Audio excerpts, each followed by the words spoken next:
지난 시간에 우리가 그 박봉랑 교수님께서 신학자와 목사님이 걸어가야 할 그 좁은 길에 대해서 우리가 그 말씀을 했고, 또 한편 니고데모에 대해서 우리가 지난번에 그 살펴보았습니다. 니고데모가 김 목사님이 질문하신 것처럼 비밀리 예수님을 따르기도 했고, 예수 제자들이 박해받을 때 변호도 했습니다. 그러나 이 신앙의 고백이라고 하는 것은 비밀이 아니고, 이 고백은 법정에서 선서하는 거예요. 그래서 원래 컨페스라는 것은 우리 기독교 신학의 용어에서는 법정에 가서 나는 이러이러한 사람이라고 하는 것을 선서하는 내용을 포함합니다. 그래서 때에 따라서 그 사람들이 숨어서 박해가 심할 때는 예수 그리스도를 믿고 추정할 수가 있으나, 우리는 근본적으로 고백이라고 하는 것은 명백하게 아주 공연하게 우리의 신앙의 내용을 밝히는 것이고, 신앙의 정체성을 확인하는 것이기 때문에, 우리 박봉랑 교수님이나 내가 칼빈을 말씀을 드렸는데, 칼빈도 니고데모와 같은 이렇게 숨어서 자기 명예를 지키려고 하지 말고, 참으로 그리스도를 믿고 의지하고 순종하고 그리스도를 통해서 구원을 얻는 모든 사람은 아주 명백백백하게 신앙을 밝혀야 한다 하는 말씀을 우리가 지난번에 이렇게 들었습니다. 여기 하나 더 첨가를 하고, 오늘 우리 박봉남 교수님께서 밝혀주신 보네퍼 신학의 그 처음으로 들어가려고 하는데요. 루터가 갈라디아 주석에서 이렇게 우리 그 신학자와 목회자의 직책에 대해서 이렇게 명백백백하게 루터가 이렇게 밝힌 것을 좀 제가 말씀을 드리고 보네퍼 신학으로 들어가겠습니다. 바울은 그 루터의 말입니다. 바울은 그의 사도직에 관하여 갈라디아에서 이렇게 말합니다. 사람에게서 난 것도 아니고 사람으로 말미암은 것도 아니고 오직 예수 그리스도와 죽은 자들 중에서 그를 살리신 하나님으로 말미암아 사도된 바울이다.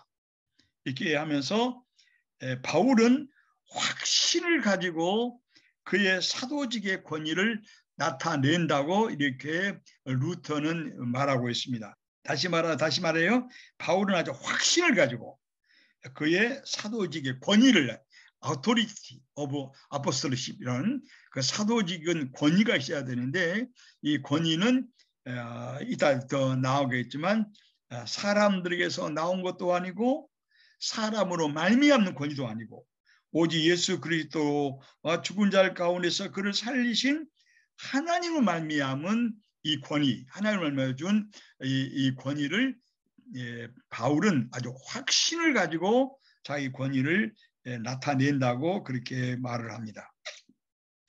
따라서 우리도 그 신학 공부를 마치고 목회 강단에 설 때는 아주 확신을 가지고 내가 이렇게 설교한 것은 어떤 뭐 사회적인 주의라든지 또 부모님들의 권유라든지 누구의 그 무슨 사주에 은거한 것이 아니고, 사람들이 받은 것이 아니라 예수 그리스도와 그를 살리신 하나님으로부터 받은 이 권위요, 이 사도직이라고 하는 이 확신을 가지고 우리가 강단에서 설교하고 증언하라고 이렇게 루터는 말합니다. 그래서 바울은 확신을 가지고 주 하나님과 예수 그리스도께서 그에게 부여한 그의 소명의 신비를, 그 소명의 신비를 이 말로 천명을 하고 또 이 신비를 찬양하고 그의 사역을 방어한다는 거예요. 갈라디아에서 바울을 여러 가지로 비난하고 반대하는 분들에게서 자기 사도직의 권위를 아주 확신을 가지고 나타내고 있고 자기 소명의 신비를 찬양하고 자기 사도직의 사역을 아주 잘 방어를 하고 있다고 이렇게 말합니다. 그래서 사도 바울은 말하기를 나는 사도이다. 다른 사람들이 어떻게 나를 평가하든지 나는 그것을 상관하지 않는다. 그리고 바울은 그의 직무는 모든 믿는 사람을 구원하는 예수 그리스도의 복음의 선포와 증인임을 그의 직무라고 하는 것을 바울은 분명히 밝히고 있습니다. 바울이 그의 사도직을 떳떳이 내세운 것은 무엇을 의미하는가?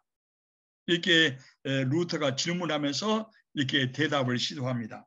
그것은 하나님의 말씀을 선포하고 증언하도록 부름받은 것을 말하는 것이고, 바로 모든 목회자는 또 신학자는 하나님의 말씀을 선포하고 증언하도록 부름받은 이 자신의 소명에 확신을 가져야 한다고 하는 것을 말을 한다는 것입니다. 그래서 괴테가 말을 했어요. 질문은 너무 많다. 회의는 모든 인문학자들과 소설가들과 철학자들에게 차고 넘친다. 나는 목회자들과 신학자들에게 질문이나 회의를 듣고 싶지 않고 확신을 듣고 싶다고 이렇게 괴테가 말한 바가 있는데, 이것도 아마 괴테도 이 사도 바울의 글을 읽지 않았을까 그런 생각을 합니다.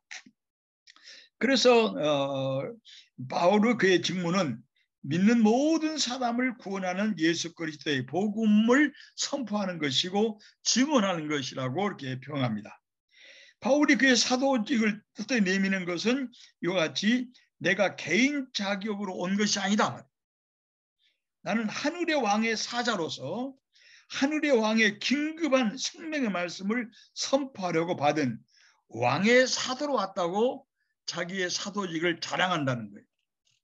나는 개인적으로 온 것이 아니고 하늘의 왕의 사자로서 하늘의 왕의 긴급한 생명의 말씀을 선포하라고 나는 이 강단에 부름받은 자이다. 이렇게 자기의 사도로 온 것을 사도 바울은 자랑을 하고 그것을 영광스럽게 여기고 그걸 기뻐한다는 거예요.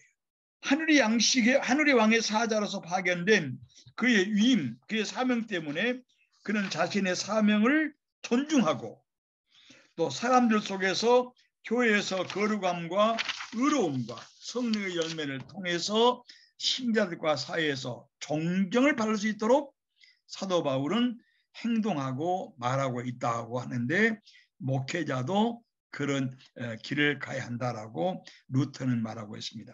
이것은 목사가 자신을 자랑하고 내세우고 높이는 것이 아니라 그를 보낸 하늘의 왕을 높이고 자랑하기 위함이란 것이죠. 그래서 그는 하늘의 왕이 존경을 받고 찬양을 받을 때, 하늘의 왕이 존경을 받고 찬양을 받을 때 하늘의 왕의 번영을 받은 사도 바울도 우리 목회자도 사랑을 받게 되고 사람들과 교인들의 존경을 받는다고 그렇게 루터는 밝힙니다. 바울은 그 자신의 깊은 신학이나 철학이나 인문학적 지식이나 사회과학 지식을 사람들에게 전달하여 영광을 얻고자 하는 것이 아니라 바울 사도는 오직 그 안에서, 바울 자신 안에서 살아계신 주 예수 그리스도의 말씀을 증언하고 선포해서 예수 그리스도의 생명이 그를 통하여 나타나기만을 소원하고 바라고 있습니다. 그렇게 하여서 바울은 주 하나님과 예수 그리스도에게 영광을 돌리기를 원하고 그의 증언을 듣는 모든 사람들이 죄의 사슬과 어둠에서 벗어나서 하나님의 빛의 자녀로서 거듭나고 해방되고 자유를 얻고 영원한 생명을 얻게 하려고 하는 것이라고 그렇게 해명을 합니다. 루터는 갈라디아 조석에서 이 소명에 확신을 가지지 않고 목회하는 목사들은 생명을 살리기 위해서 목회하는 것이 아니고 그런 분은 교회를 파괴한다는 거예요. 하나님은 부름받지 않는 자의 사역을 결단코 번성하게 하지 않는다. 복음 선포직을 충실하게 수행하려면 확실하고 거룩한 소명을 가지고 그 소명을 자랑하고 기뻐해야 된다는 것입니다. 그가 복음 사역에서 부딪히는 심한 갈등과 시련과 박해와 아픔을 견디어내고 인내하고 이겨낼 수 있는 것은 자기가 이 사명을 기뻐하고 자랑하고 하늘의 왕이 번영지라고 하는 사명의식이 확신할 때 이런 목회직에서 부딪히는 모든 시련과 아픔과 갈등과 모든 고통을 이겨낼 수 있다라고 그렇게 그 루터는 바울을 예를 들면서 이렇게 전하고 있습니다. 그가 마귀들의 집요한 공격과 끝없는 시험과 세상의 공격을 견디면서 복음의 능력을 통하여 이겨낼 수 있는 것은 바로 이와 같은 문제라고 이렇게 표현하면서 그 박봉남 교수님께는 이렇게 말합니다. 목회자의 근본 관심은 복음의 설교해야 한다. 목회자의 근본 관심은 정치 참여도 아니고 목회자의 근본 관심은 사회 비판도 아니고 그것은 루터가 그것은 번역본 말한 것처럼 우리 신앙과 기도의 응답으로 나와야 된다는 거예요. 그래서 박봉남 선생님은 목회자의 근본 관심은 이렇게 바울이 확신을 가졌던 복음의 설교해야 하는 것이고 여기에 집중하는 것이 목회자의 가장 중요하고 첫째고 마지막 가는 그런 사명이라고 그렇게 말합니다. 그래서 어떤 경우에도 목회자는 설교를 약화시키면 안 된다는 거예요. 설교에 대한 관심 상실은 목회자의 위기라고 말합니다. 특히 큰 교회에서 목회하는 자는 설교에 대한 집중적인 관심보다는 교회 수많은 조직을 관리하고 여러 가지 교회 행사와 교회 밖의 다양한 모임과 행사로 인해서 설교에 집중할 수 없게 되므로 설교가 약화되기 때문에 교회에 위기가 온다라고 이렇게 박봉남 교수님은 이렇게 진단하고 있습니다.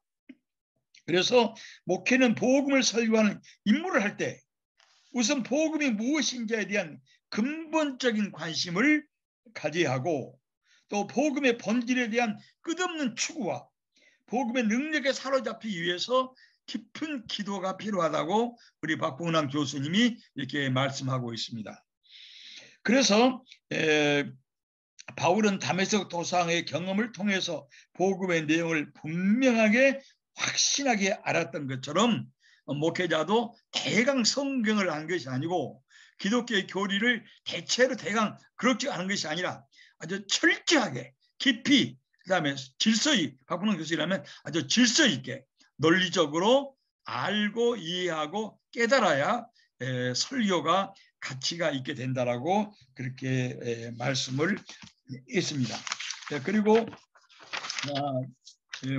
우리 박봉남 교수님은 목회자는 이 사명에 관심을 늘 집중해야 되고 복음에서 오는 희망과 위로의 능력을 새롭게 늘 확인하고 느끼고 경험하면서 설교하는 목회자가 되라고 우리에게 말씀하십니다.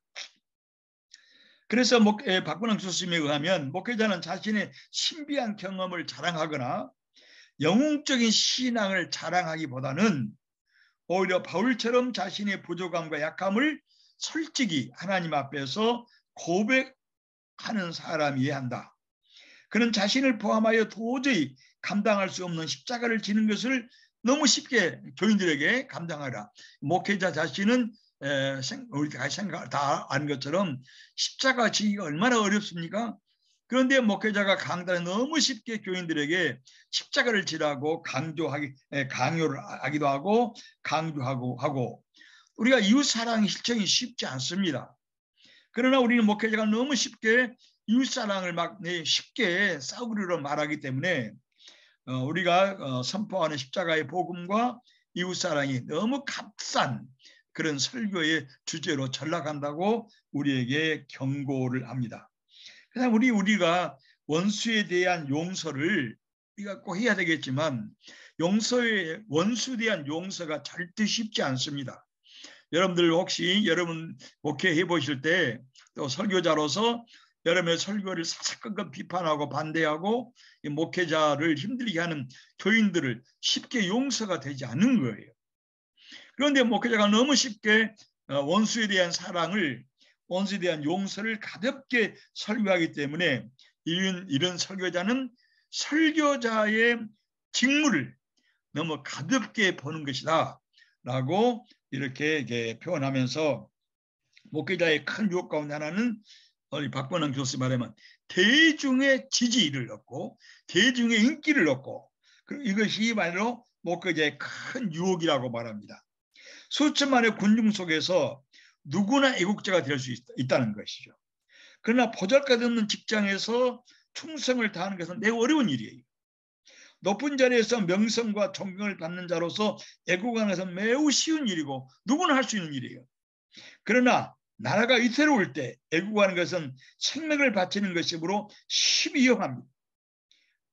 그런데 우리 목회자들이 아까 박근홍 선생님 말씀하신 것처럼 너무 이런 원수 사랑이라든지 십자가를 지는 것이라든지 이웃 사랑을 아주 너무 쉽게 아주 가볍게 말하기 때문에 설교자의 설교의 무게와 중요성이 떨어진 이기 때문에 우리 바울 사도처럼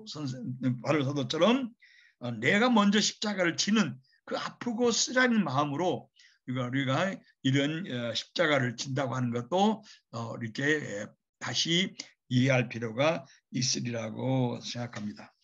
이런 말씀을 드리고 우리 박봉남 교수께서 쓰신 기독교의 비종교화 첫 장에 있는 보네포의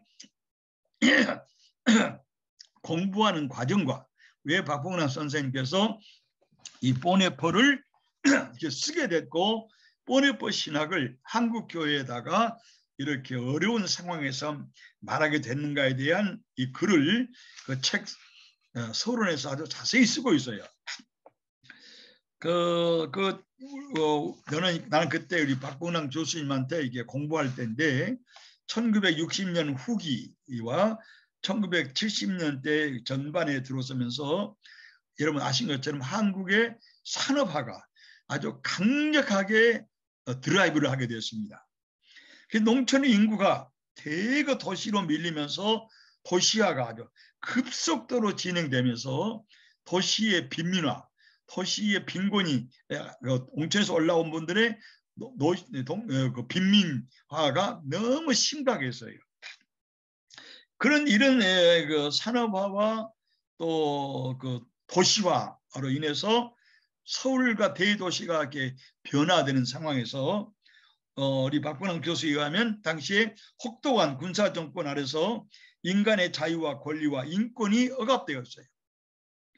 정치 상황이 매우 고통스러운 때에 산업화와 함께 세속주의요, 세큘레이제이션, 이 세속화가 교회 생활 속으로 힘차게 밀려왔다는 거예요. 그래서 뜻을 지신 소수의 기독교인들과 신학자들, 그리고 대학교의 많은 학생들은 인권 신장 운동과 민주화를 부르짖고 군사정부를 비난하고 정부가 강력히 단속하여도 민주화를 위한 데모들이 전국 대학으로 들불처럼 퍼져가는 그런 상황이었습니다. 이때 한국의 신학계는 미국에서 몰려오는 세속화의 신학이 아주 강력히 밀려왔고 또 한편에서는 하나님은 죽었다고 하는 신죽음의 신학이라고 하는 아주 생경한 신학의 논의가 아주 활발히 일어나서 신학계와 교회가 매우 혼돈 상태에 빠졌다는 거예요.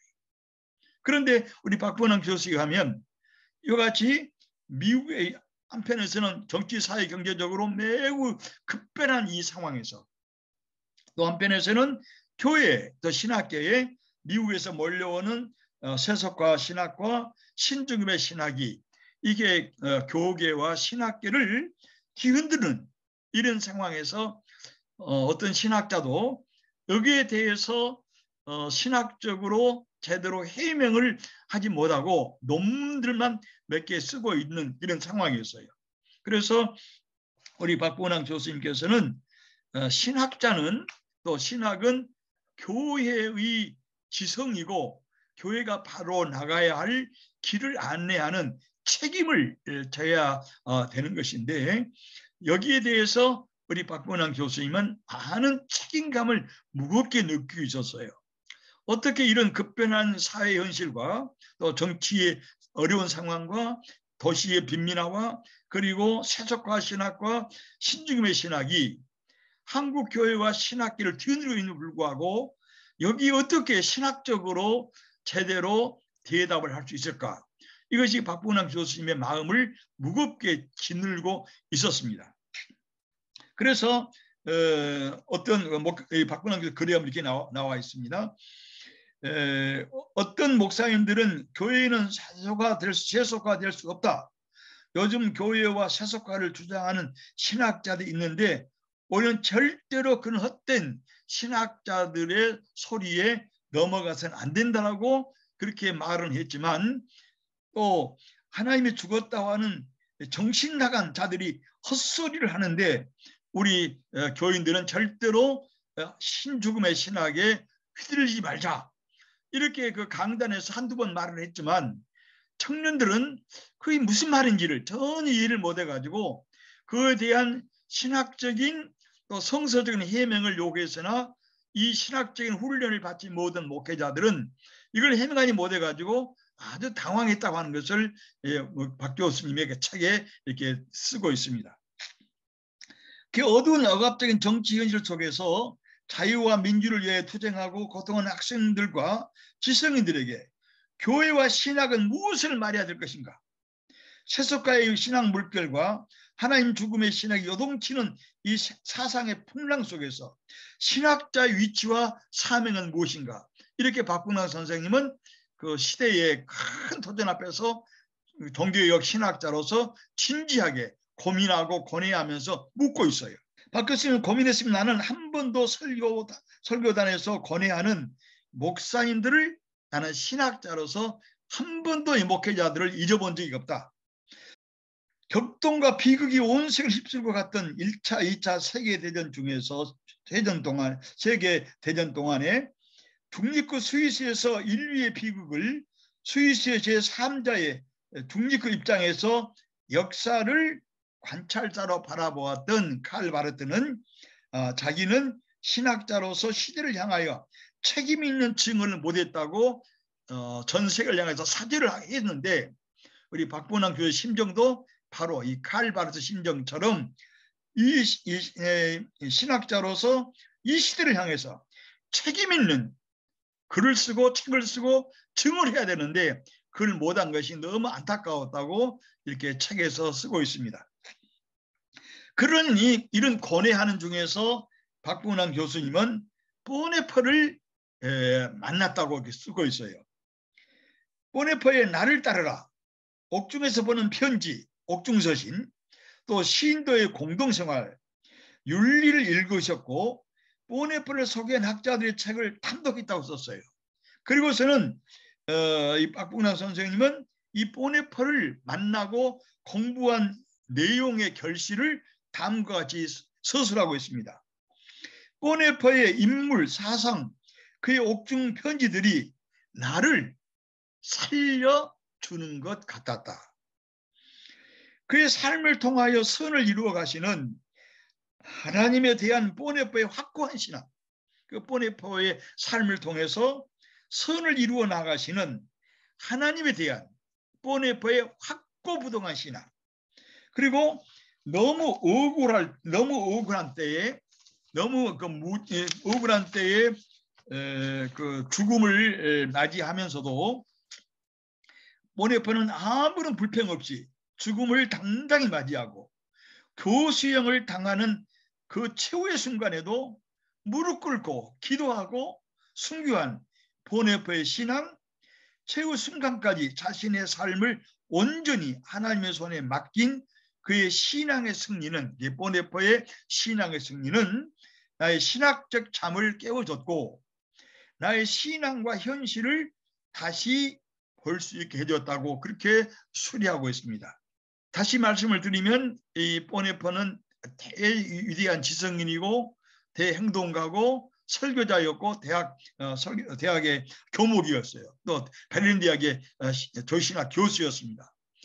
그리고 유대인들을 위해서 활동하면서도 그다음에 히틀러에 반대하다가 처형하다가 이번에 체포돼 가지고 39세에 세상을 떠나는 교수형을 당했는데, 이런 모든 파란만장한 생활 속에도 보네포는 확신하기는 하나님은 자기 삶을 통해서 선을 이루어 가신다는 것에 대한 믿음을 확고하게 가졌다는 거예요.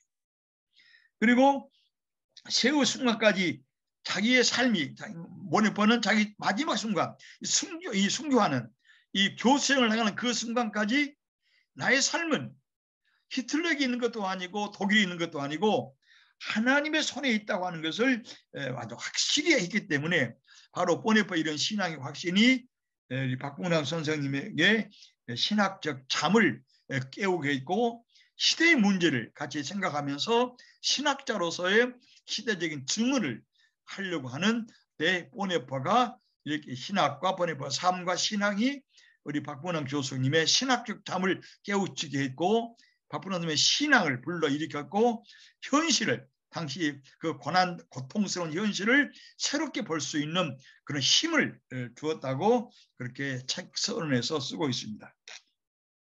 그래서 그 보네포가 특별히 예레미야 45장 4절 5절을 감옥에서 자주 외웠고 이 말씀을 읽었다는데, 제가 그 성경을 한번 읽어볼게요. 그 예레미야 45장 4절 5절입니다. 여호와께서 이렇게 말씀하셨다. 나는 너희가 세운 것을 헐기도 하고 네가 심은 것을 뽑기도 한다. 네가 너를 위하여 큰 일을 하겠느냐? 너는 그것을 찾지 말라. 그러나 네가 가는 모든 곳에서 내가 네게 생명을 노량물 주한다. 여호와의 말씀이다.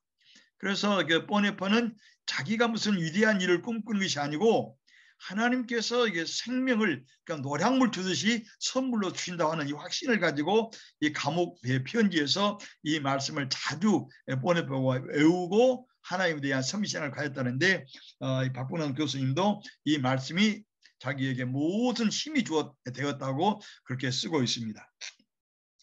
하나님의 손에 그의 삶 전체를 기쁘게 맡긴다는 보네포의 삶과 그의 신학과 그의 신앙의 승리는 박봉남 교수님이 책에 쓰기를 나를 새로운 희망의 언덕으로 끌어올리는, 나를 새로운 희망의 언덕으로 끌어올리는 기쁨을 주었다고 그의 책에서 쓰고 있습니다.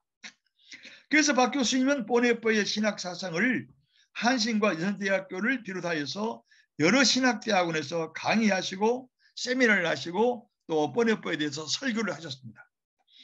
이유는 보네포의 신학 사상과 특히 옥중서신은 고도화된 정치 경제의 사회와 자율적으로 움직여진 고도화된 기술 문명의 사회의 시대에서 반드시 신학과 교회 설교자가 통과돼야 할 신학과 설교의 사명으로 판단했기 때문이라고 그렇게 쓰고 있습니다.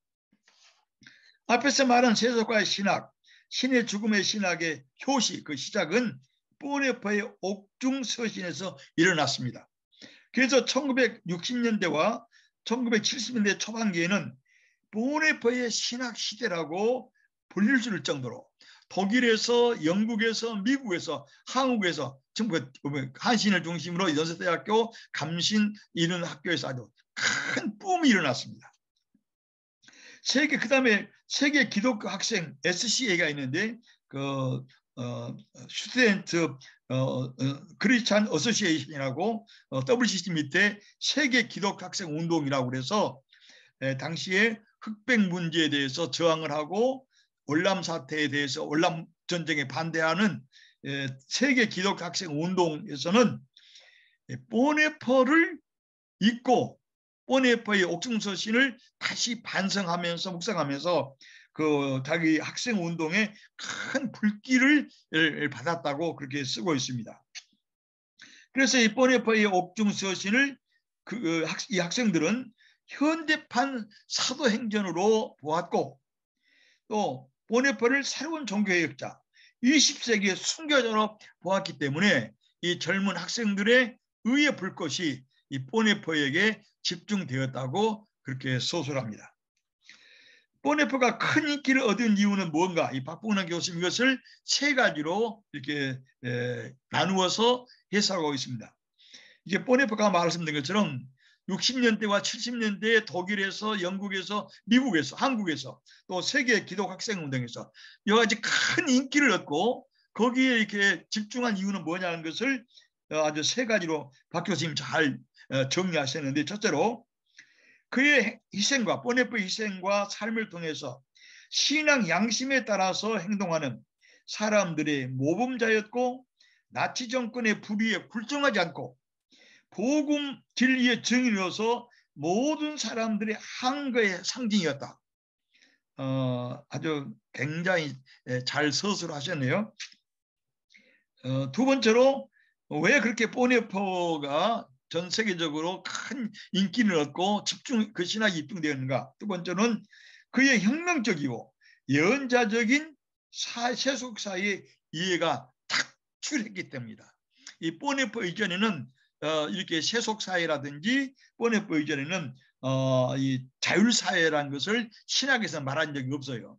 그래서 보네퍼가 옥중서신에서 아주 혁명적이고 예언자적인 시각을 가지고 세속사회를 꿰뚫어서 보았기 때문에 이렇게 그 기술사회로 산업사회라도 급진하고 있는 모든 세계 신학은 보네퍼의 이 놀라운 예언자적이고 혁명적인 시선에 집중할 수밖에 없었다고 그렇게 볼 수가 있습니다.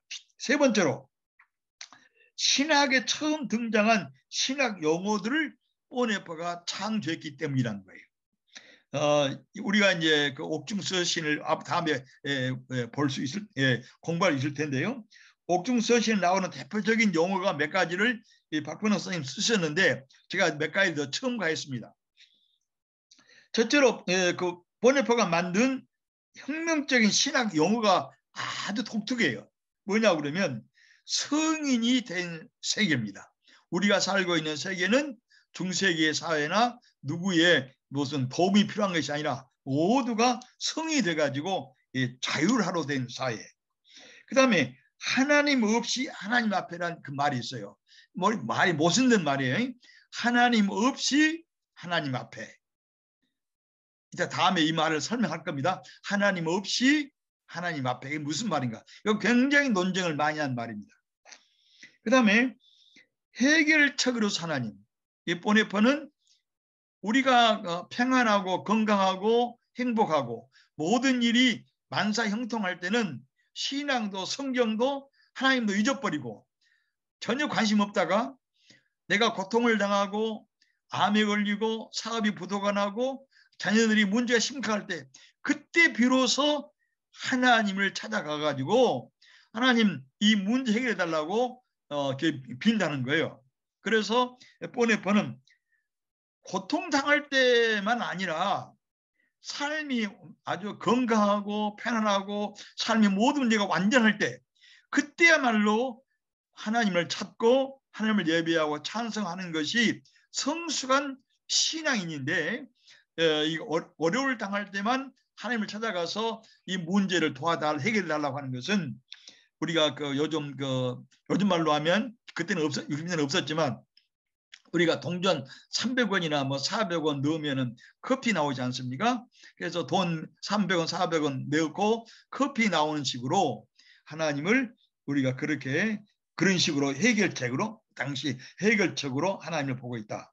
그 다음에 보네퍼의 유명한 말이 타자를 위한 존재입니다. Being for others. 이것도 보네퍼 처음 난 말이에요. 예수님 존재야말로, 예수님의 삶이야말로 다른 사람을 위한 존재인데 이것도 보네퍼 전에는 말이 안 나왔습니다. 우리가 예수님이 가난하고 없는 자, 병든 자를 위해서 고통 당하시고 애쓰시고 구원하시고 그들과 친근을 알지만 그 용어를 남을 위한 존재라고 이렇게 요약 표현하기는 보네퍼가 처음입니다. 이것이 옥중서신에 나오는 말이에요. 그 다음에요. 성서의 세상적 해석. 지금 우리는 보네퍼는 기독교를 어떻게 보았냐 그러면 지금까지 보수적인 기독교에서 또 유럽의 일부 기독교에서는 우리 성서는 죽은 다음에 하나님 나라 가는 것으로 이렇게 해석이 왔는데 이것은 종교적인 해석이고 성서를 세상적으로 아까 말한 것처럼 모든 일이 기술적으로 자율로 하나님 없이도 잘 돌아가는 이 세상에서 과연 성서를 어떻게 해석해야 되겠는가? 이런 세속적인 관심을 가지고 있는 이런 그 청년들 또는 지성인들, 이 사회 기업인들에게 어떻게 성서의 구원의 메시지를 그들이 이해할 수 있고 듣고 깨달아서 그리스도를 믿고 고백할 수 있는 세상적으로 해석하겠는가? 이것이 기독교의 비종교화로 하는 보네포의 해석인데 우리 박근황 교수님께서 이것을 책으로 쓰신 거예요. 그 다음에요. 고난에 참여하는 삶. 고난에 참여하는 삶 우리가 초대교회들 늘 나를 따라 말했지만 고난에 참여하는 삶을 개념적으로 정의한 분은 보네파가 처음입니다. 그렇기 때문에 박근황 교수님은 이러한 혁명적인 개념들이 우리로 모든 신학자와 또 젊은 청년들이 보네파를 집중하게 됐다. 그 다음에 값비싼 은혜와 싸구려 은혜. 이 말도 없습니다. 루터가 좀 썼지만 값비싼 은혜와 싸구려 은혜를 그렇게 집중적으로 나를 따르란 책에서 보네파가 밝힌 것은 없어요. 그 전에는. 이 다음에 나를 따르란 우리 책을 공부할 텐데 이 값비싼 은혜와 싸구려 은혜를 아주 우리 그 보네파가 잘 밝혔는데 이것도 박본환 선생님은 보네파의 신학의 용어의 창작이라고 이렇게 보고 있습니다. 그 다음에 그 마지막으로 신앙의 비밀 훈련을 말 쓰고 있어요.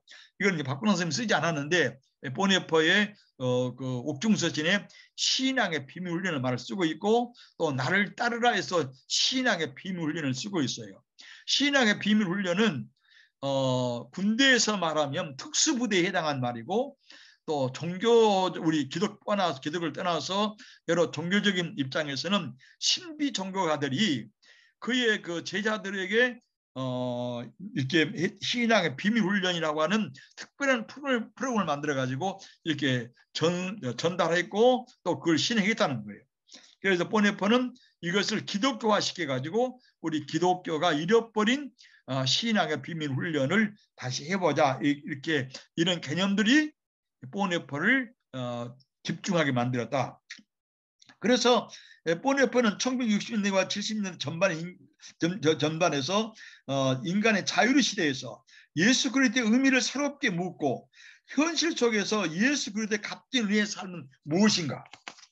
그다음에 기독교가 이 세상을 등지지 않고 기독교의 세상을 등지지 않고 세속과의 물결 속에서 잠겨 동화되지 않고 세상을 새롭게 할 수 있는 세상을 새롭게 만들 수 있는 신앙의 삶은 무엇인가? 이것을 보네퍼는 감옥 생활에서 깊이 명상하고 밝혔는데 박본환 교수님이 여기에 큰 감동을 받으시고 이 사상들을 받아주셔서 이게 책을 잘 서술했습니다. 그래서 지금도요. 지난 시간에 제가 말씀을 드렸는데 보네퍼의 신학 사상의 귀중한 유산을 전해주고 그의 신학과 삶과 신앙을 더 깊이 연구하고 이해하기 위해 이해한 꿈이 아주 계속 일어났고 지금도 해마다 보네퍼의 신학의 유산을 연구하는 세계적인 보네퍼의 모임이 독일에서 미국에서 영국에서 스위스에 열리고 있습니다. 우리 한국에도 보네퍼의 그 학회가 있어요. 우리 한시대학 지금 총장인 강성룡 박사가 보네퍼를 가지고 박사 논문을 썼고 또 성결교 대학교 총장이었던 유석성 박사가 보네퍼를 가지고 박사 논문을 썼습니다. 그 다음에 우리 지금 교수는 아닙니다만은 박재순이라고 그분도 우리 박봉남 교수님 밑에서 보네퍼를 가지고 박사 논문을 썼어요. 그 다음에 이 강의를 지금 듣고 있으려 생각합니다만은 권용호 목사가 있는데 권용원 목사도 우리 박봉남 교수님 밑에서 석사학위 논문으로 보네퍼의 기독론을 써가지고 굉장히 좋은 논문을 쓰셨어요. 이래서 내가 그 판단하기는 박봉남 선생님의 이 책이 아니었더라면 아마 유석성 박사나 강성령 박사나 또 우리 권용호 목사나 혹은 박재순 같은 그런 박사들이 나오기가 어렵지 않았을까 그렇게 생각을 하면서 박문왕 교수님의 이 저서는 매우 창조적이고 그 당시에 시대적인 예언자적인 등불 역할을 한 이 책이라고 저는 판단을 합니다. 지금 그 보네퍼의 그 전집이 4년 전인가 번역됐어요. 그래서 여러분들 보네퍼의 아주 귀중한 그 책들을 우리 기독서에서 나왔는데 특별히 나를 따르라고 하는 책이나 혹은 보네퍼 윤리를 한번 보시면 또 성도의 공동생활이라고 하는 책이 있어요. 우리 문익환 목사님께서 1964년에 번역하신 책인데 굉장히 좋은 책입니다. 이 보네퍼의 나를 따르라 책이라든지 또 성도의 공동생활은 여러분 중세기의 토마스 아킨피스의 그리스도를 본받아를 넘어서는 책이에요. 그래서 많은 그 기독교의 신앙 훈련에서도 보네퍼의 나를 따르라든지 또 성도의 공동생활은 우리 경건생활, 신앙의 생활에 깊이 하는데 굉장히 아주 걸작이 되고 우리에게 큰 도움이 되는 그런 책들입니다. 여기 과천교회예요. 저는 과천에 사는데 과천교회 주현신 목사라고 큰 교회가 있는데 이분이 부임했을 때 내가 보네퍼의 나를 따른 책을 사서 선물로 들었어요. 이 책을 그 통합적 교단 소강 교회인데 이 책을 목사님이 좀 잘 읽으시면 보네퍼가 밝혔던 이 세속 사회에서 예수 그리스도의 참된 제자로 사는 길이 무엇인가를 볼 수 있는 또 이해할 수 있고 성도들을 교육할 수 있는 좋은 지침이 되라고 해서 제가 보내드리는데 우리 목사님들도 그 성도의 공동생활 그리고 나를 따르라는 이 책을 한번 사서 보시고 우리 박문왕 교수님께서 저술한 기독교의 비정교화도 보시면 매우 여러분들의 신학 사상과 또 여러분의 경건생활과 기도에 큰 도움이 되는 그런 저서 아주 양서라고 그렇게 생각을 합니다. 박문왕 교수에 의하면 보네퍼 사상에는 큰 두 가지 기둥이 있어요. 하나의 기둥은 이 세상의 긍정이에요. 그래서 역사의 현실 한 중심에서 예수를 추정하면서 기독교가 세상 속에서 봉사하는 세상적인 기독교입니다. 별로 예수의 말씀을 또 기도를 또 성령을 말하지 않더라도 이 세상 속에 들어가서 성숙한 기독교인으로서 예수 제자가 되려면 어떻게 정치가로서 경제가로서 실업가로서 학교 교사로서 또 뭐 노동자로서 살 수 있는가를 세상성을 긍정하면서 마치 교회가 없는 것처럼 마치 하나님이 없는 것처럼 이렇게 살 수 있는 길을 이 보네퍼가 말한다는 거예요. 그러나 이건 보네퍼의 전 신학 가운데 하나의 기둥이지 이게 보네퍼 전체가 아니라는 거예요. 또 다른 하나의 중요한 기둥이 있는데 아까 내가 그 말씀을 드렸는데 신앙의 비밀 훈련을 통해서 신앙을 유지하고 성서를 묵상하고 금식 기도를 하고 전도를 하고 그렇게 해서 우리 신앙의 공동체인 교회의 삶을 풍성케 하고 영성생활을 활성화시키는데 보네퍼 신학이 굉장히 큰 요소가 있다는 거예요. 요소가 된다는 거예요. 그런 측면에서 그 성도의 신앙의 예배 생활의 중요성, 신앙의 아주 굉장히 보화 같은 성격, 성도들과의 사귐과 교제, 믿음의 결단, 회개, 기도, 하나님 앞에서 경건 요소들을 보네퍼가 나를 따르라 있어서 그다음에 성도의 공동 생활에서 굉장히 강조했기 때문에 세속 생활에서 성숙한 기독교인만 되려고 하고 예배를 등한시하거나 교회 헌금을 등한시하거나 또 신앙생활의 귀중성이나 성도의 사귐이나 회개를 또 기도를 무시하거나 이것을 버린다고 하는 것은 보네퍼 신학의 중추를 잃어버리는 한 기둥을 잃어버리는 거기 때문에 이 두 기둥을 국가에 아주 견고하게 잘 잡아야 된다고 우리 박문왕 교수님은 우리에게 아주 힘주어 강조하고 있습니다. 매우 좋은 지적이라고 생각합니다. 보네퍼는 그의 글과 사상들은 그의 삶과 행동으로서 증거됐어요. 그래서 그의 신학의 삶과 행동은 반드시 죽음으로 연결되어 있어요. 박 교수님께서 서술한 보네포의 책을 따라가면서 보네포의 삶과 신학과 신앙 사상을 한번 이제 살펴보려고 합니다. 보네포는 고도의 지성인으로서 베를린 대학교의 교수요 신학자이고 교목이었고 또 믿음을 알고 깨닫는 바를 그대로 실천하는 행동적인 신앙인이었습니다. 대학의 교수였고 대학의 목사였고 히틀러에 저항한 고백교가 세운 핑겔발트 신학교의 교수였습니다. 그의 옥중서신 이름이 그분 유명한 옥중서신, 옥중에서 보낸 편지가 나왔는데 그 책 이름을 저항과 복종이라고 썼습니다. 독일말로 비더슈탄트 에르 개북이란 말이에요. 비더슈탄트는 프로테스탄트 반대한다, 저항한다. 이번에 책이 우리 박건영 교수의 설명처럼 불의에 대해서 저항하고 반대하는 이 저항과 복종, 하나님이 자기의 삶을 보네포의 삶을 끝까지 책임져 주시고 서로 인도하시는 이 하나님에 대해서 그리스도를 따라가면서 철저히 복종하는, 그래서 저항과 복종이 보네포의 옥중서신에 잘 나와 있다고 이렇게 볼 수가 있습니다.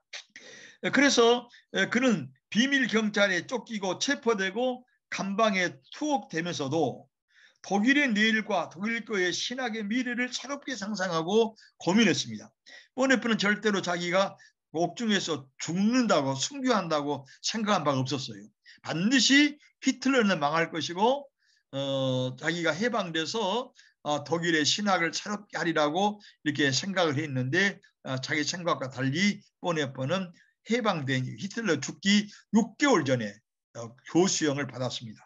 그래서 그는 독일의 교회와 신학을 이렇게 늘 염려하고 새 사상을 이렇게 고민했다는 것이죠. 그는 특히 세상에서 무력하게 버림당하고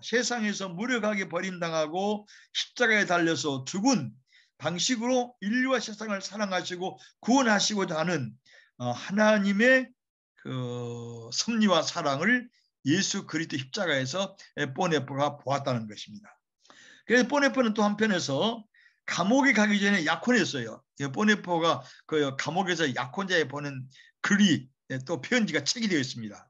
그 마리아라고 하는 그 여자에게 나이가 12살 그 밑에예요. 그래서 둘이 아우 사랑을 해가지고 결국 보네포가 죽고 안타깝게 끝났는데 그 책이 아주 굉장히 감동적인 그 글입니다. 편지입니다. 그래서 그러나 그의 관심사는 옥중서신이 나면 내가 인간의 손에 있지 않고 하나님의 손에 있다는 것을 확실히 알고, 내가 인간의 손에, 내 생명이 인간의 손에 있지 않고 하나님 손에 있다는 것을 확실히 알고 그를 내가 확신하는 것이 보네포의 감옥에서 관심이었고, 또 하나는 모든 것을 합동해 서로 인도하시는 하나님에 대한 신앙으로 이 모든 고난과 감옥 생활을 맞서는 것이 보네포의 옥중 생활이었습니다. 그런데 놀라운 것은요, 보네포의 옥중 서신을 읽어보면 제일 마지막 날 이제 보네포를 교수형을 시키려고 할 때 그 간수들이 보네포의 그 이름을 불러요. 감방에 가서 몇 번 보네포 나오느라. 그 말을 들을 때 그 옥중 서신은 이렇게 되어 있습니다. 보네포가 이 마지막 교수형을 당하기 전에 이 보네포는 같은 방에 살고 있는 저희들에게 매일 아침마다 예배를 인도했어요. 그래서 설교했어요. 그리고서는 이제 자기 이름을 부르니까 보네포가 이렇게 말합니다. 자기 감방에 살고 있는 같은 그 죄수들에게 나는 이제 부름을 받고 저 하나님 편으로 하나님 쪽으로 가는데 내가 더 행복할 것이다. 그리고 이 지상에서는 여러분과 마지막이지만 우리는 하나님 나라에서 다시 볼 수 있으리라고 하는 매우 희망적인 메시지를 감방에 있는 자기 친구들에게 하고서 보네포가 이제 교수의 형대로 끌려갑니다. 그래서 그는 감옥에서 저는 자주 자유를 찾는 것에 대해서 소원했고 그 시를 썼는데 그 보네포가 자유를 찾는 길이라고 해서 쓴 시를 우리 감각과 마음을 훈련하는 것을 배워라. 다시요. 내가 만일 자유를 찾고자 하거든 먼저 내 감각과 마음을 훈련하는 것을 배우라. 내 욕망과 육의 지체들이 너를 지배하지 못하게 하라. 네 몸과 마음을 순결하게 가지고 네 몸과 마음을 순결하게 가지고 철저히 다스려 네 앞에 있는 목표를 찾게 하라. 훈련을 떠나서 자유의 신비를 배울 수 있는 사람은 아무도 없다. 이와 같이 훈련을 떠나서 자유의 신비를 배울 수 있는 사람은 아무도 없다. 그 다음에 이게 그 자유를 찾는 훈련한 다음에 행동에 대해서 쓰고 있는데요. 내가 하고 싶은 것을 하려고 하지 말고 내가 하고 싶어 하는 것을 하지 말고 옳은 것을 바른 것을 행하라. 자유는 사고로 도피하는 것이 있지 않고 행동하는 것이 있다. 올바른 것을 행동하는 것에 자유가 있다라고 이렇게 보네포는 쓰고 있습니다. 소심한 망설임에서 삶의 풍파 속으로 나오라. 하나님의 계명과 신앙만을 의지하라. 하나님의 계명과 신앙만을 의지하라. 그러면 자유는 기쁨으로 네 영혼을 영접하리라. 이것이 보네포가 감옥에서 자유와 행동에 대해서 쓴 시인데 굉장히 긴 시입니다. 거기에서 내가 요약을 해서 이렇게 여러분에게 알려드렸습니다. 보네포의 그 훈련기가 있어요. 보네포가 언제 태어났냐 그러면 1906년에 태어났습니다. 그래서 이분이 훈련 박사학위 받을 때까지가 1933년까지 보네포가 태어나서 훈련받고 성장한데 이 보네포는 1906년에 동독, 그 당시에 동독인데 동독의 브레슬라우에서 태어났는데 동독에 있습니다. 나는 보네포의 본가를 가봤어요. 숲속에 있는데 매우 아름답고 좋은 집입니다. 아버지는 저명한 정신과 의사로서 보네포가 태어나기 전에 보레슬로의 대학교의 신경학과 교수였습니다. 그리고 그의 조부 보네포의 할아버지는 고등법원장이었어요. 그리고 보네포의 어머님은 매우 예술을 즐기신 분이고 그 보네포의 어머니 할아버지도 신학교의 실전신학 교수였습니다. 그리고 그 보네포의 그 큰형은 물리학자였고 다른 형제들도 형제들과 누나들도 교수들이었습니다. 그리고 보네포와 함께 사형을 당한 그 내부는 또 변호사였어요. 그래서 보네포의 가정은 굉장히 지성인들 가정입니다. 그 분위기가 지적이에요. 그래서 여러분 독일의 그 사정을 잘 뭐 아는 분들 계시리라 생각합니다만은 독일 분들은 교회를 다니지 않습니다. 아마 교회에 다니는 인구는 독일 인구의 아마 10% 못 될 거예요. 큰 대형교회 옛날에 뭐 2차 대전에 아주 가득가득 찼다고 하는 그 대형교회에 내가 독일에 1년 있어 봤는데 참여 가보면 큰 교회 노인들만 한 3, 40명 앉아 있어요. 그 노인들도 광고 보고 옵니다. 광고 뭐라 되어 있냐 그러면 오늘 우리 예배 마친 후에 매우 따끈따끈한 커피와 케이크가 여러분을 기대합니다. 여기에 초대합니다 하니까 그 외로운 노인들을 가죠. 이 청년들과 지성인은 교회를 잘 다니지 않아요. 그래서 이 보네포의 가정도 보네포는 유아세를 받았지만 별로 교회 다닌 사람이 아니에요. 그리고 집안 전체가 이렇게 거의 변호사 뭐 또 뭐 법률가들 또 그 교수들 자연과학자들이고 또 보네포는 특별히 모차르트를 매우 좋아한 모차르트를 늘 좋아했고 모차르트 음악을 많이 피아노 쳤기 때문에 보네포는 이 김나지움 고등학교를 졸업하면은 분명히 음대를 가리라고 다 기대했다는 거예요. 그런데 보네포는 그 김나지움을 졸업하고서 신학 가겠다고 그러니까 집안에서 놀란 거예요. 전혀 기독교 집안, 기독교의 분위기도 아니고 그렇게 지적이고 예술적이며 자연과학적이고 법학이 아주 지배하는 그런 분위기 속에서 어떻게 보네파가 소명을 가지고 신학 공부했을까? 그런데 보네파의 전기를 쓰는 많은 분들도 우리 박근홍 교수님도 보네파는 이게 사도 바울처럼 분명한 무슨 어려서 소명을 받아서 신학을 쓴 것이 아니고 그 집안의 지적 분위기가 너무 숭고해서 도대체 신학이라는 것이 얼마나 학문으로 중요한 가치가 있는가를 한번 알아보고 왜 사람들이 이렇게 많이 백년 동안 수천 년 동안을 이렇게 기독교로 들어가고 있는가를 그 학문적으로 좀 그걸 규명해 보려고 신학을 시작했다고 그래요. 그러니까 이 보네파가 신학한다고 그러니까 그 물리학자였던 자기 큰형이 야 교회는 가난하고 없고 무식하고 그 뭐 별로 쓸모없는 사람들이 다니는 곳인데 왜 내가 그런 데를 가려고 그러냐? 그러니까 이제 보네파가 대답한 말이 나옵니다. 내가 만약에 그렇다고 그러면 교회를 좀 개혁을 해서 이 사회가 교회를 정강하게 만들고 또 모든 지성인들도 교회를 찾을 수 있는 그런 신학과 설교자가 되면 되지 않겠냐 그런 말을 했다는 것이 다른 책에 나왔는데 우리 박본환 교수님도 이것을 조금 언급하고 있습니다. 그래서 아무도 그 신학을 한다고 해서 말리지를 않았는데 그가 신학의 길을 갖고 간 건 아까 말한 것처럼 지적인 호기심이고 그 지적인 호기심에서 이분은 점차적으로 신학과 성서의 세계에 빠져들어갔어요.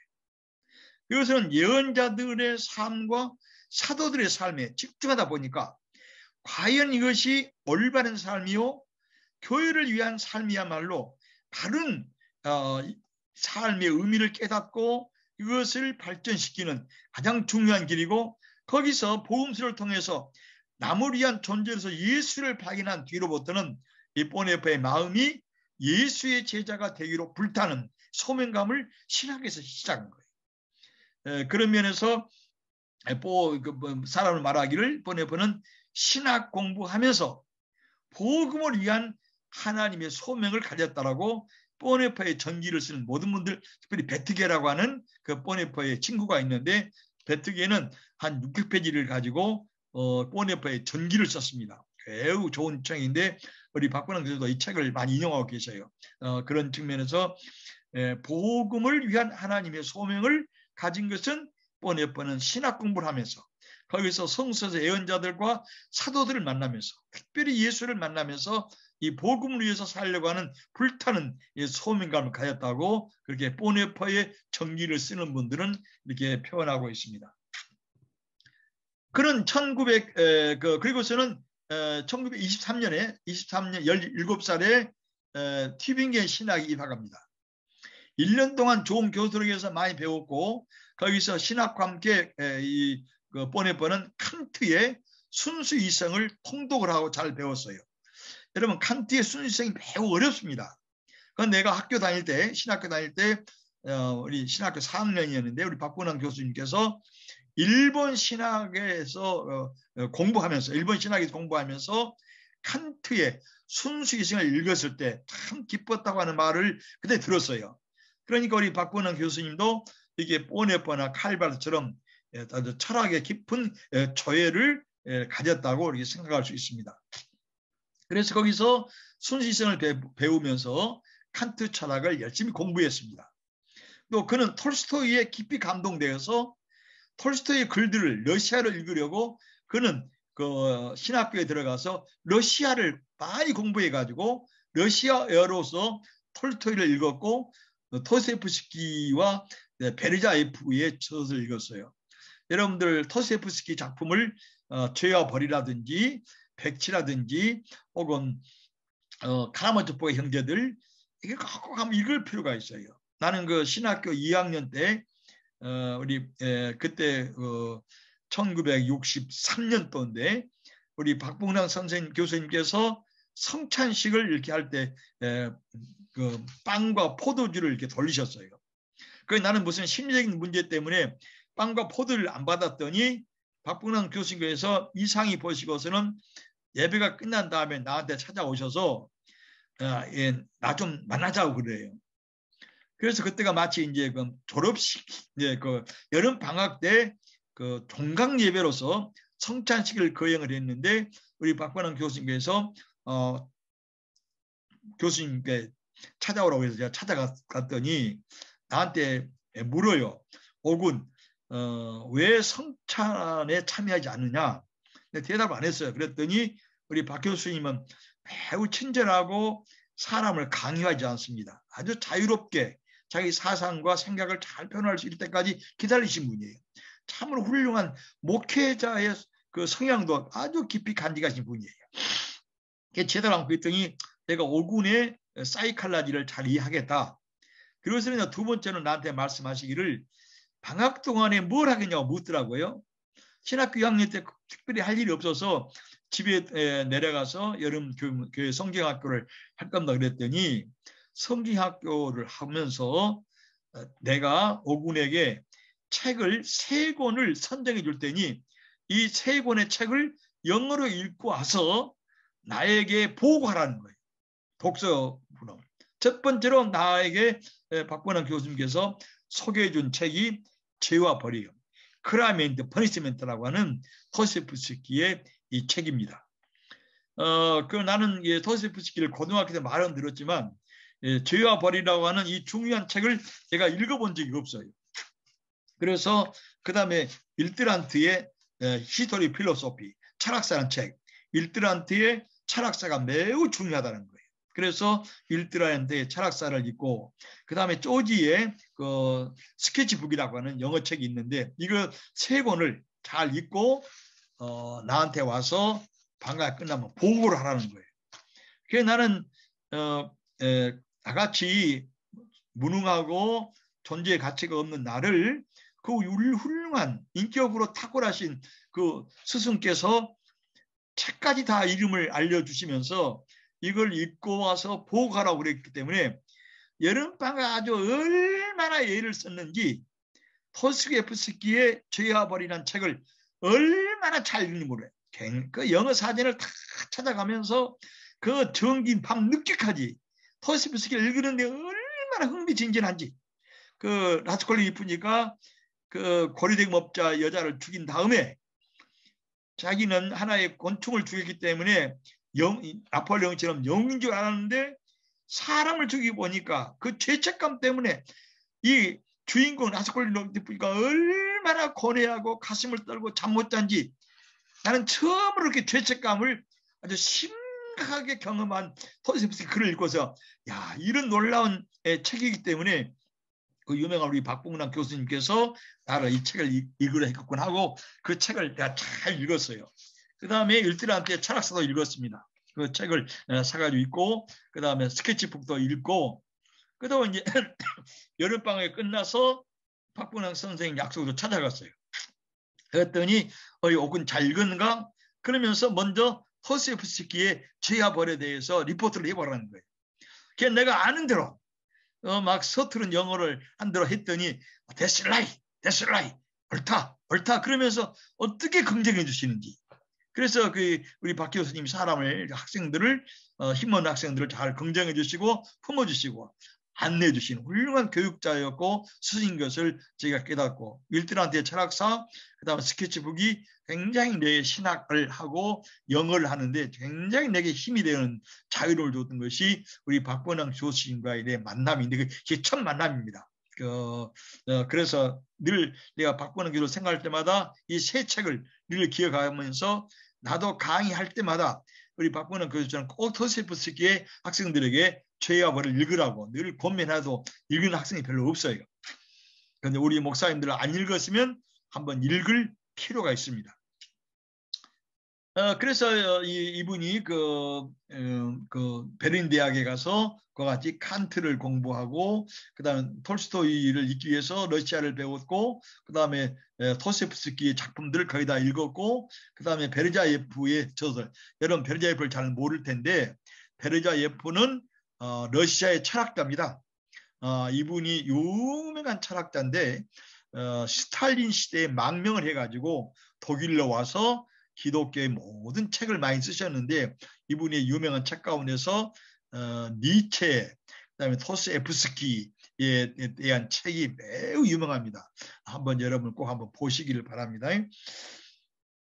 그다음에 이분이 1924년에 베를린 대학으로 가서 교회사의 유명한 루터 전문가인 칼 홀과 그다음에 자유주의 신학의 꽃이라고 하는 자유주의 신학을 완성했다고 하는 하르낙의 교수, 또 다이스만 이런 또 조신학자인 베르크의 루터 연구를 가서 배웠습니다. 그래서 이분이 티빙겐 대학에서 1년 진학을 그 다음에 이분이 박사학위 논문 쓸 때까지, 그 다음에 박사학위 논문 끝난 다음에 유럽에서는 교수 자격 취득 논문이라고 그래가지고 하빌리타치온이 별도로 있습니다. 이걸 쓸 때까지 베를린 대학에서 이분이 공부하면서 거기서 칼 바르트의 신학을 접하면서 그분의 신학이 자유주의 신학에서 복음적 신학으로 아주 변천되어지는 그런 놀라운 역사를 우리가 볼 수가 있습니다. 그 보네퍼는 조지 신학자 베르크 교수에게서 그리스도 중심적인 신학의 길을 배우고 인간은 사회 안에 살고 있으니 사회주의 영역을 신학의 관점에서 벌리지 말라는 거라고 그 다음에 그걸 배웠고 그 다음에 특별히 제베르크라고 하는 루터의 유명한 그 신학자가 신학을 칸트나 헤겔의 독일 관념론과 조화시키고 혼동하는 것을 보네퍼는 반대하고 있어요. 그리고 신학을 철학과 융합하는 것을 보네퍼는 반대하는데 이것은 칼 바르트의 영향입니다. 그때 그는 칼 바르트의 신학에 관심을 갖기 시작하여서 제베르크가 세상을 초월하는 하나님의 존재와 행동을 인간이 알 수 있고 받아들일 수 있는 본질적인 능력이 인간의 종교적인 선언의 능력이라고 말하고 있어요. 이걸 아프리오라고 하는데 우리가 경험하기 이전에 아주 선천적으로 인간의 양심과 내부에는 또 인간의 혼 속에는 초월적인 하나님을 이해할 수 있고 만날 수 있는 그런 무슨 접촉점이 있다는 거예요. 그래서 이 세상을 초월하는 하나님 존재와 행동을 인간이 알 수 있고 받아들일 수 있는 본질적인 능력이 이 종교적 능력이 인간에게 있다. 이것을 가리켜서 유한은 무한을 파악할 수 있다. 이렇게 우리 교회에서 말합니다. 유한은 인간이 유한하지 않습니까? 유한은 무한 하나님을 파악할 수 있다. 붙잡을 수 있다. 이것이 자유주의 신학자들이 가지고 있는 태제고 또 루터도 이런 관점을 가졌으나 또 누구는 다른 문제입니다. 그런데 이 바르트의 신학 영향을 받고서는 보네퍼는 말하기를 절대로 인간의 종교적인 어떤 선언 능력이 계시 하나님, 성세 하나님을 만나거나 이해하거나 받아들일 수 있는 그런 점이 없다라고 보네퍼는 반대하는 거예요. 그래서 그분이 석사 세미나 논문에서 인간에게서 하나님에 이르는 길은 없다. 그건 오직 예수 그리스도를 통한 계시 외에는 인간을 통해서 하나님이 나가는 길이 없다라고 하는 이런 신학적인 큰 전환을 이루게 된 것은 칼 바르트의 신학의 영향이라고 이렇게 박본환 교수님이 쓰고 있고 제베르크도 그렇게 말하고 있습니다. 그리고서는 바르트는 오랫동안 찾았던 열정으로 찾았던 것이 바르트가 열정으로 찾았던 것은 뭐냐 그러면 신앙의 확실성이에요. 하나님이 계신 걸 어떻게 확신할 수 있는가? 어떻게 내가 이것을 확신하는가? 이걸 바르트가 열심히 찾았는데 이 바르트를 가르친 교수들은 아까 말한 것처럼 인간 속에 들어있는 종교적인 선천적인 이런 아프리오리 선언적인 이런 접촉점이었어요. 그러나 바르트는 내가 지난번 우리 김재훈 목사님 얘기를 했습니다마는 바르트는 이와 같은 자유신학을 공부한 다음부터는 신학 공부하고서 목회를 못했어요. 자유주의 신학을 가지고서는 목회할 수가 없고 특별히 설교를 못하게 생겼어요. 그래서 신학 공부를 설교를 못하고 이분이 신문 기자 역할을 했습니다. 그러다가 이분이 예레미야 20장 9절을 읽었어요. 여러분 20장 9절을 이런 말이 나옵니다. 내가 하나님의 말씀을 선포하지 않으려면 내 뼈속에서 불이 붙는 것 같아서 답답해서 견디지 못하겠습니다 하고 결국 예레미야는 그 많은 박해를 당하고 그를 죽이려 들고 감옥에 넣으려고 그래도 결국 하나님 말씀을 선포할 수밖에 없는 것은 예레미야 뼛속에서 하나님이 붙여준 성령의 불이 타고 있었던 거예요. 이 글을 읽고서 바르트가 크게 전환해가지고 바르트가 로마서를 쓰고 교회 목회로 들어선 길이 예레미야 20장 9절입니다.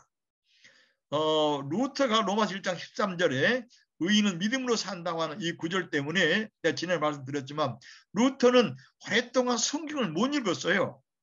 로마서도 못 읽었습니다. 하나님이 의란 말이 나오면 루터는 성경을 덮어버렸어요. 왜냐 그러면 자기처럼 죄인이 절대로 의로우신 하나님 의를 실행할 수가 없었는 거예요. 아무리 금욕을 하고 금식을 하고 자기가 온 몸으로 채찍으로 때리고 가시밭에 굴러도 루터는 정의를 이룰 수가 없었던 거예요. 이런 나에게 어떻게 하나님 의를 요구하겠어? 하나님에 대해서 아주 불평을 많이 했어요. 그렇게 하다가 지난번에 내가 말씀드렸지만 그의 주임 신부인 스톨츠라는 분이 루터에게 말합니다. 하나님은 너한테 화내지 않는데 왜 너 하나님께 화를 내느냐? 그러면서 신비주의자의 책을 좀 읽어봐라. 그래서 루터는 특별히 타울러라고 하는 유명한 신비주의자에 쓴 책을 읽고서 크게 깨달은 바가 있습니다. 하나님이 우리에게 무엇을 요구할 때는 먼저 주시고 그 다음에 요구하는 것이지 절대 하나님 먼저 선물과 은혜를 주시지 않고서는 우리에게 어떤 것도 요구하지 않는다는 거예요. 여러분 십계명 서문을 보세요. 십계명이 하나님이 하지 말라 하라고 하지 말라도 있는데 하나님께 계명을 주신 거, 명령을 주신 거 하나님 하라고 하는 것은 먼저 무엇 때문에 하라고 하면 십계명 그 서문이 아주 중요합니다. 그걸 프리엠블이라고 그러는데 우리 헌법도 서문이 있듯이 십계명 서문이 매우 중요한 거예요. 십계명 서문을 제대로 이해를 해야 여러분 십계명을 해설할 수 있습니다. 십계명의 서문이 뭐냐고 그러면 나는 너희를 에집트 종 생활에서 구원한 하나님이니 너희는 해방한 하나님이 너희는 이 계명을 지키라고 되어 있어요. 그러니까 먼저 하나님이 이스라엘 백성들을 43년 동안의 종 생활에서 해방하시고 만나를 먹이시고 생수를 마시게 하시고 가나안 땅을 주시고 그리고서는 하나님이 명령하신 것이지 하나님이 명령을 먼저 하시고 하라고 하신 거 아니에요. 이것을 루터가 타울러 신학에서 배우고 그렇구나. 성경의 의라고 하는 것은 루터나 오영성 목사나 혹은 여러분 목사님들이 향한 그런 의가 아니고 먼저 하나님께서 의를 이루시고 그 의를 우리에게 입혀주시고 그 때문에 우리로 하여금 의를 행하게 한다고 하는 신앙의 응답으로서 의로 이분이 루터가 이해한 다음에 지난 말씀 것처럼 루터는 그때부터 성경이 울성이처럼 달았고 비로소 나는 구원을 얻었다고 씁니다. 10년 동안 수도원의 생활이 비로소 그걸 깨닫고 구원을 얻었다고 하듯이 그래서 로마서 13절에 오직 의인은 믿음으로 산다는 것이 아주 그분의 표가 되었듯이 이렇게 바르트도 예레미야 20장 9절이 바르트의 자유주의 신학에서 종교 개혁적이고 성서 복음적인 신학으로 들어오는데 중요한 역할을 했고 또 바르트가 로마서 주석 쓰셨지만 빌립보서 주석 썼습니다. 빌립보를 보면서 내가 이미 얻었담도 아니고 이미 잡았담도 아니고 앞으로 주실 앞에 있는 걸 향하여 펴떠나가 전진한다고 하는 이 바울의 전진하는 이 사세를 자기는 일생 동안 지녔다고 말한 바가 있는데 이와 같이 성서는 우리로 하여금 깨달음을 주고 용기를 주고 삶을 변화시키는 그런 놀라운 성서 안의 새로운 세계입니다. 그래서 이것이 바르트는 신앙의 확실성은 종교적인 경험이 아니고 하나님의 주권과 만날 때예요. 하나님께서 강력한 힘으로 바르트를 만나고 모세를 만나고 요셉을 만나고 하나님의 강력한 주권을 경험했을 때 그러지 내가 가지고 있는 종교적인 체험이 아니라 그렇게 말합니다.